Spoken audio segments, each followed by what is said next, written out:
por que decidimos como decidimos? E melhor, por que depois de decidida tal situação, nós somos tão ruins de voltar atrás? Faça uma breve reflexão e pense, nos últimos 6 meses, quantas vezes você voltou atrás em determinada decisão? Quantas vezes você julgou que a sua decisão que foi tomada lá atrás está incorreta?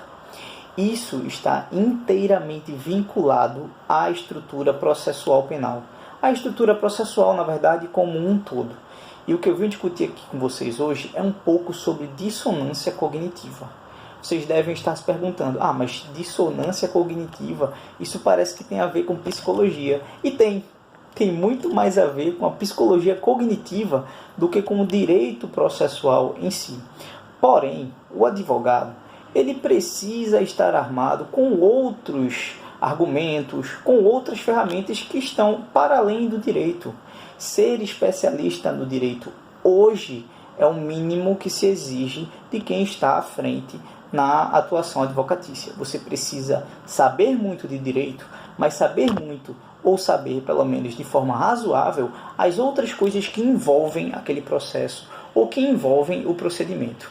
Então, o que a gente vem tratar aqui hoje é um pouco sobre o procedimento de decisão, a tomada de decisão.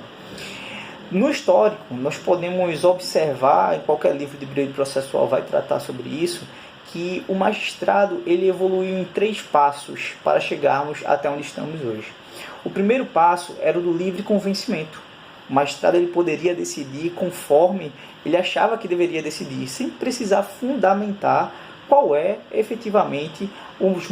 quais são efetivamente os motivos que o levam a decidir daquela forma. Depois, instaurou-se um procedimento de prova tarifada. O que é que isso quer dizer? Que havia uma tabela, não era uma tabela evidentemente, mas havia um valor para cada tipo de prova e o magistrado, evidentemente, precisava seguir aquela tabela. Então vamos dar um exemplo. Se ele estava de frente de uma prova testemunhal e uma prova documental, a prova documental valeria mais que a testemunhal. No entanto, caso fosse apresentada a ele uma prova pericial, a prova pericial estaria valendo mais do que as outras duas. Então ele deveria decidir conforme o que está na prova pericial. Só para vocês entenderem como é que funciona a estrutura dessa prova tarifada, o sistema de apreciação que é vinculado à prova tarifada. Hoje, nós deveríamos estar no sistema do livre convencimento motivado. Essa palavra é um pouco estranha porque ainda tem o livre na frente. O correto é o convencimento motivado. O convencimento motivado diz que o magistrado ele só pode e só deve decidir conforme as provas que estão nos autos. Então ele precisa efetivamente fundamentar a sua decisão naquilo que está produzido. Por exemplo, foi produzido uma testemunha, foi produzida uma perícia, então ele precisa na sentença dizer, olha, eu decido X porque a prova Y e a prova Z justificam esse motivo. Evidentemente, a decisão precisa ser muito mais desenvolvida. Por quê? O ato de decidir no processo penal democrático não é escolher. Escolher e decidir são coisas totalmente distintas. O magistrado, quando vai tomar a sua decisão, ele precisa não só justificar os motivos para a decisão, mas também demonstrar o porquê a sua tese defensiva, que você alegou com tanto carinho, com desenvolvimento estudioso, não prospera. Ele não pode simplesmente rejeitar ou renegar tudo aquilo que você desenvolveu. Então aí é que entra a primeira questão sobre as decisões que são tomadas no processo. O que é efetivamente uma decisão fundamentada? Para isso, eu preciso que vocês comecem a abrir os olhos, comecem a observar o que está escrito, o que está lá redigido agora no artigo 315, parágrafo 2º do Código de Processo Penal. Essa é uma disposição nova que chegou em conjunto com o pacote anticrime e que diz: não será considerada fundamentada qualquer decisão que... Então, o que é que você, como advogado, agora deve fazer? Se você visualiza uma decisão, você vai procurar, essa decisão, ela se enquadra em alguma das hipóteses do artigo 315, parágrafo 2º, porque se não se enquadrar, ela efetivamente não é uma decisão fundamentada. Então você, como advogado, vai começar a procurar quais são os instrumentos que devem ser utilizados para impugnar aquele ato decisório. Dependendo da situação, pode ser embaixo de declaração, pode até ser mesmo um habeas corpus, que pode te beneficiar bastante, dependendo se a decisão for um decreto prisional, enfim. Então, é uma situação que agora precisa ser observada muito mais. As alterações legislativas, elas devem ser acompanhadas, principalmente quando são benéficas. Nesse caso, é uma alteração totalmente benéfica. Caio, mas o que é que isso tem a ver com dissonância cognitiva? Até agora, nada. Até agora, o que nós estamos trabalhando é o que é uma decisão efetivamente fundamentada. Qual o momento exato que a gente visualiza que o juiz ele decidiu de uma forma correta? O juiz decide de uma forma correta quando, primeiro, ele foge do que está lá escrito no 315, parágrafo 2º, e, segundo, ele faz o enquadramento daquela situação fática com o ordenamento jurídico, apresentando uma justificação. Ronald Dworkin, que é um doutrinador do direito, um juiz filósofo muito importante, ele chama isso de fit, o encaixe, e o justification, que é a justificação. O Lenny Streck, também, que é um doutrinador brasileiro famoso, muito conhecido, ele também explica que o procedimento decisório ele não pode observar o procedimento de escolhas. Decidir é uma coisa, escolher é outra. Então o magistrado ele precisa observar o que é que o Ronald Dworkin ele explica sobre o que é fit and justification para poder fundamentar efetivamente a sua decisão. Mas aí chegamos num ponto interessante. Digamos que você apresenta alegações finais por memoriais. Nessas alegações, você apresenta dois argumentos distintos. O primeiro é um argumento de legítima defesa. Faz toda a explicação, mas o segundo, de forma subsidiária, é um argumento de inexigibilidade da conduta adversa. Ora, você entende que, caso o magistrado entenda que aquela legítima defesa ela superou a proporcionalidade, enfim, os meios que deveriam evidentemente serem utilizados para repelir aquela injusta agressão, você pode seguir pelo caminho da inexigibilidade da conduta diversa. E o que é que diz essa inexigibilidade da conduta diversa? Na verdade, o que é que diz o magistrado sobre essa sua tese? Quando ele for decidir, quando ele for sentenciar, digamos que ele afastou a sua tese de legítima defesa, mas esqueceu a inexigibilidade da conduta diversa. Ele simplesmente colocou de lado. Ele não enfrentou os motivos, o motivo, na verdade, que por si só tem todo o poder, todo o condão de modificar aquele ato decisório.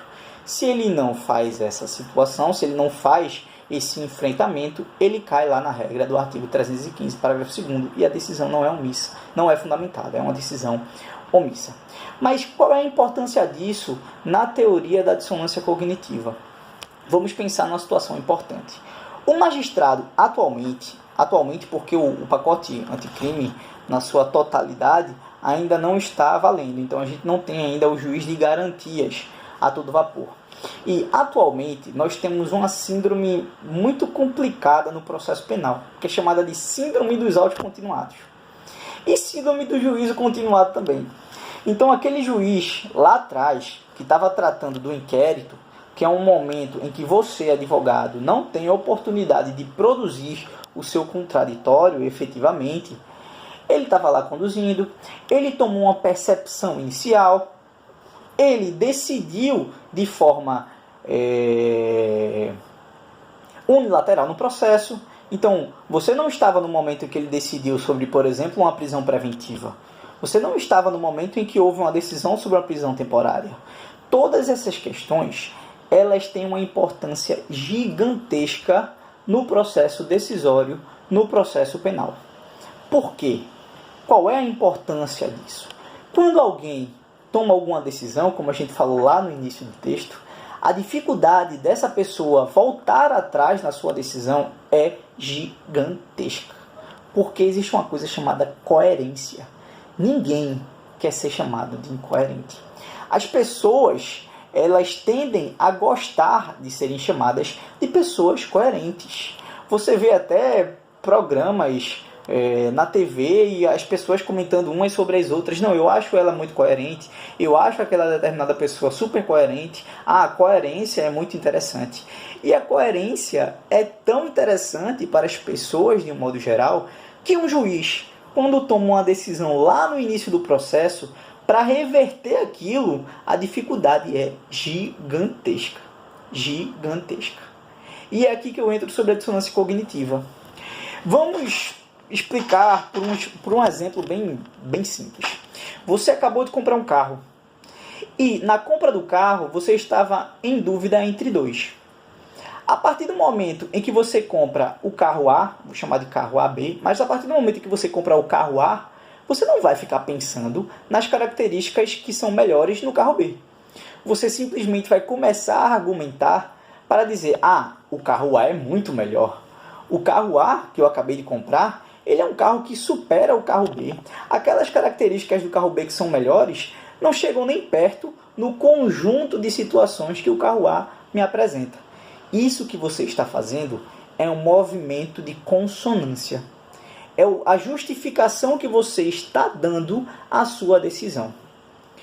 O movimento contrário, vou dar outro exemplo. Digamos que a sua esposa, namorada, ou mãe, ou irmã, chegue e diga, ei, peraí, aquele carro B, ele tem essa característica X, característica Y, ele fazia uma quilometragem maior com 1 litro. Então, ela começa a explicar para você argumentos que confrontam o seu entendimento inicial. Isso é uma dissonância. A consonância é aquilo que você entende como bom, como normal, aquilo que está em conformidade com a sua decisão. A dissonância é tudo aquilo que vem em contradição à sua decisão. No processo, a partir do momento em que o juiz toma uma decisão no inquérito, ele começa a sua jornada de consonância. E a partir de que você, como advogado, apresenta a sua primeira resposta, você começa a sua jornada de dissonância. Você quer mostrar ao juiz que ele está errado, que ele tomou uma decisão errada, ou que lá na sentença qualquer decisão condenatória é incorreta. Isso é um movimento de dissonância. O que o juiz, na maioria das vezes, ao tomar uma primeira decisão ou ao ter contato com o inquérito no processo, que vai desenvolver um processo, ele está formando a sua primeira jornada de consonância, o seu primeiro entendimento coerente. Caio poderia dar um exemplo sobre isso. Existe um exemplo crasso que foi utilizado pelo Ricardo Glockner, que é um escritor, tem até um livro dele aqui em cima, Processo Penal e Risco. E ele tem um artigo específico que ele fala de viés confirmatório. Ele pegou 90 acórdãos no TJ do Rio Grande do Sul e estudou, eu vou pegar 90 acórdãos que anteriormente já houve algum decreto prisional, alguma prisão preventiva. E desses 90 acórdãos que já houve uma prisão preventiva lá, tanto no inquérito ou no processo, ele verificou que os 90 foram condenatórios. Os 90 acórdãos foram acórdãos efetivamente de confirmação de apenas um ato prisional lá no início do processo.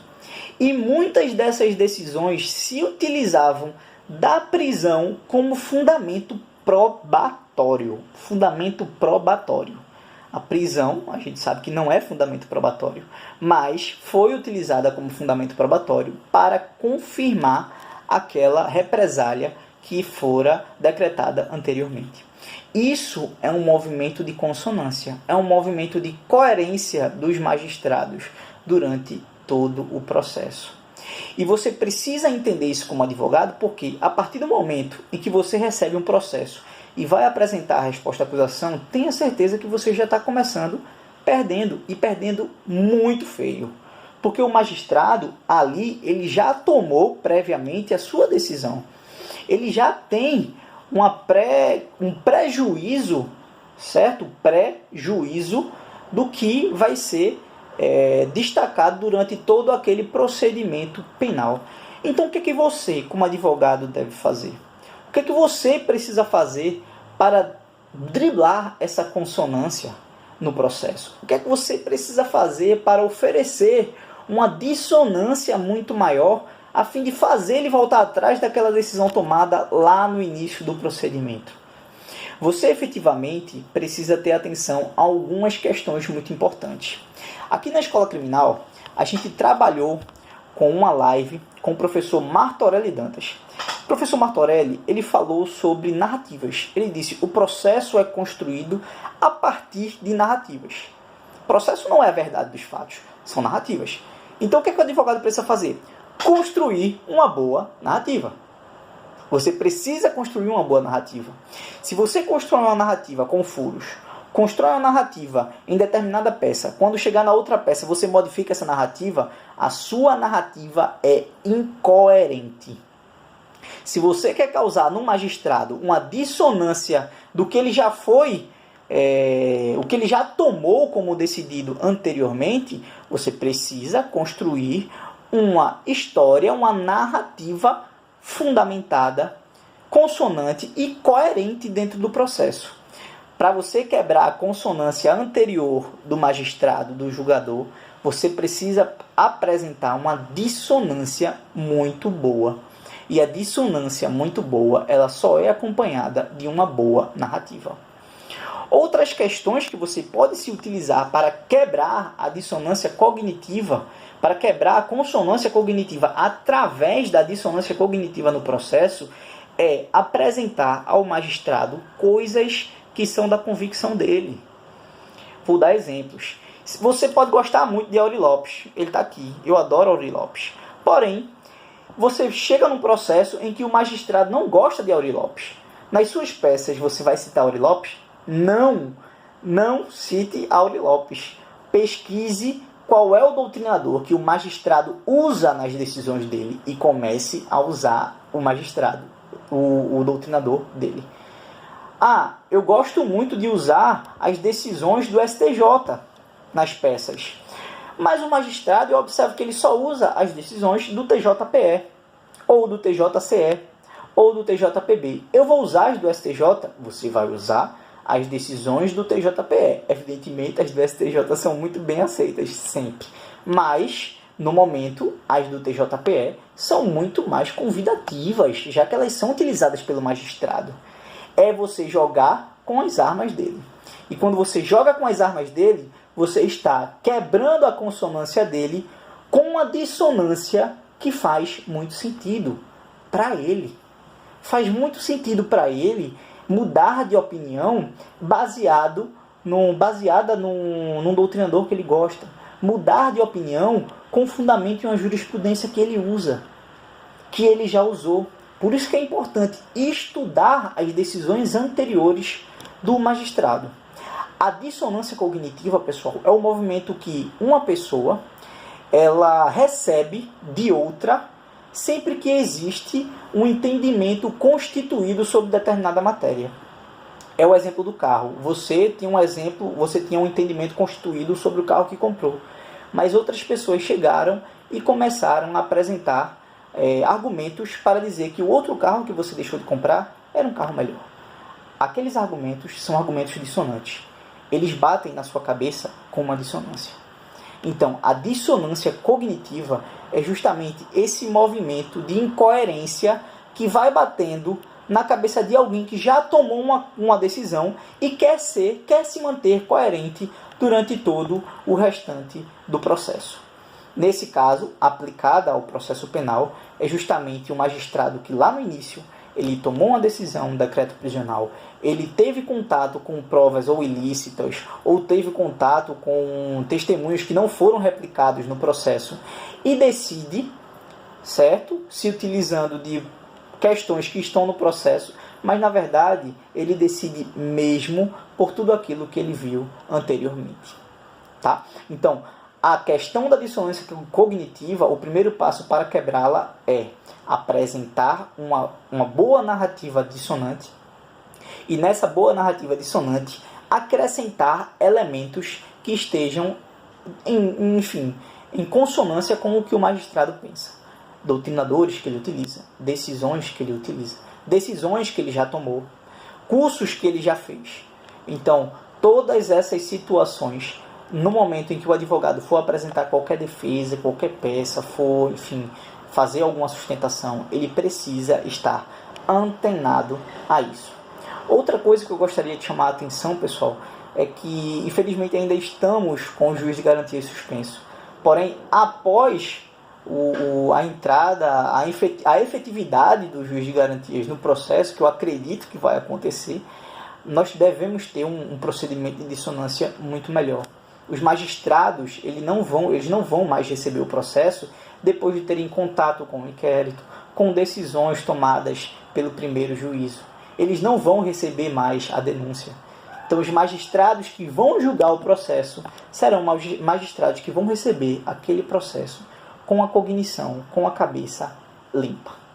Então, isso para o advogado é muito importante. Mas vocês precisam entender que a boa narrativa, ela nunca deve ser abandonada.